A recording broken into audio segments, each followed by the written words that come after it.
চন্দননগর গ্রামে একবার এক গরিব ছেলে থাকত। সে তার বুড়ো দাদুর সঙ্গে ছোট্ট ঘরে থাকত। ছেলেটি খুবই চালাক ছিল। সে অন্যদের জমিতে চাষাবাদ করে যে টাকা পেত তাতেই তারা দুজন মিলে সংসার চালাত। কিন্তু যখন সে কোনো কাজ পেত না তখন জঙ্গলে গিয়ে ফল সংগ্রহ করে আনত। সেই ফলগুলো বাজারে বিক্রি করে কিছু টাকা জোগাড় করত। এত কষ্ট করেও মদনের কাছে কোনো টাকাই থাকে না। এদিকে মদনের দাদুর অনেক বয়স হয়ে এসেছে, হয়তো সে কোনো না কোনো দিন পৃথিবী ছেড়ে চলে যেতে পারে। হঠাৎ একদিন সকালে মদনের দাদু মদনকে ডেকে বলে, আমার কাছে আয়, তোর সাথে একটা কথা আছে। আমার তো বয়স হয়ে এসেছে, হয়তো আমি আর বেশি দিন বাঁচব না। আমি তোকে সেরকম কিছু দিতে পারিনি। এই একটা আমাদের বংশের শেষ নিশানা, এটা আমি তোকে দিয়ে গেলাম। এটা বলার কিছু দিনের মধ্যেই মদনের দাদু গত হয়ে গেল। আর মদনের দাদু যেটা দিয়েছিল সেটা হিরে হিরে মনে হচ্ছিল। মদন ভাবতে লাগল, কি এটা নিয়ে কি করব? আমি এটা বিক্রি করে কোনো না কোনো একটা ব্যবসা করা যাক। এই ভেবে সে হিরেটা নিয়ে সোনা দোকানে গেল। সোনা দোকানদার সেটা দেখে বলে, এটা কোনো হিরেটিরে কিছুই নয়, এটা একটা পাথর। আপনি এটা নিয়ে বাড়ি চলে যান। তারপর মদন বাড়িতে এসে ভাবল, হিরেটা নিয়ে কি করা যায়। মদন বাড়িতে গিয়ে ভাবল, কাল সকালে ঘুম থেকে উঠে সে হিরেটা নিয়ে শহরের দোকানে বিক্রি করতে যাবে। তারপর সে সকাল হতেই কিছু খাবার বেঁধে নিয়ে শহরের দিকে রওনা হয়ে গেল। হাঁটতে হাঁটতে সে এমন সময় শহরে পৌঁছে গেল আর সে একটা বড় সোনা দোকান দেখতে পেল। দোকানের ভিতরে গিয়ে দোকানদারকে বলল, এই হীরাটা আমি বিক্রি করব, দেখুন তো।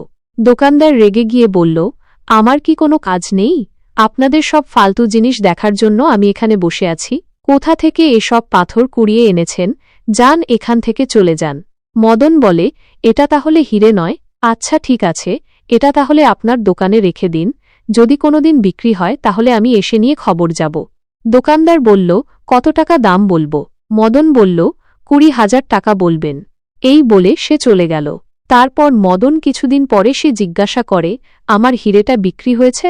দোকানদার বলে, না, একদিন রাজবাড়ি থেকে একজন সোনা কিনতে এসেছে, কিন্তু তার দোকানে কোনো জিনিসই পছন্দ হচ্ছে না। তখন সেই খরিদ্দার বলল, আমার কোনো সোনা পছন্দ হচ্ছে না, আপনার কাছে কি কোনো হিরে? দোকানদার তখন সেই মদনের হিরেটা নিয়ে বলে, আমার কাছে এই একটা হিরে আছে, এটা আপনার পছন্দ হয় কি দেখুন। লোকটা তখন বলে, আমার তো খুবই পছন্দ হয়েছে, এটার দাম বলুন। দোকানদার ভাবল, মদন তো এটার দাম 20,000 টাকা বলেছে, তাহলে আমি এটা ডবল দাম বলি। তখন সে খরিদ্দারকে বলল, 40,000 টাকা দাম আছে। খরিদ্দার বলে, হীরাটা তো আমার পছন্দ হয়েছে, কিন্তু আমার কাছে তো এখন এত টাকা নেই। এই 5,000 টাকা রেখে দাও, আর পরে আমি পুরো পয়সা দিয়ে হিরেটাকে নিয়ে যাব। আর যদি আমি না আসি, এই 5,000 টাকা আপনার হয়ে যাবে, আমার ফেরত দিতে হবে না। এই বলে সে চলে যায়। তার ঠিক 2 দিন পর মদন এসে বলে, আমার হীরাটা বিক্রি হয়েছে। দোকানদার বলল, না, এখনো বিক্রি হয়নি। মদন বলল, তাহলে আমার হীরাটা আমাকে ফেরত দিন। এই এলাকায় একটা লোক হীরা কিনবে বলে খোঁজাখুঁজি করছে। দোকানদার ভাবল, তাহলে একে আমি 20,000 টাকা দিয়ে দিই, তাহলে আমার আরও 20,000 টাকা লাভ হবে। এই ভেবে দোকানদার তাকে সেই টাকাটা দিয়ে দিল, আর মদন সেই টাকাটা নিয়ে বাড়ি চলে যায়। থেকে সোনা দোকানদার অপেক্ষা করতে থাকে লোকটা কখন আসবে। অপেক্ষা করতে করতে তার বছর কেটে যায়, কিন্তু সেই লোকটা আর আসে না। আর আসবে বা কিভাবে? লোকটা তো আর কেউ ছিল না, সে ছিল স্বয়ং মদনের বন্ধু।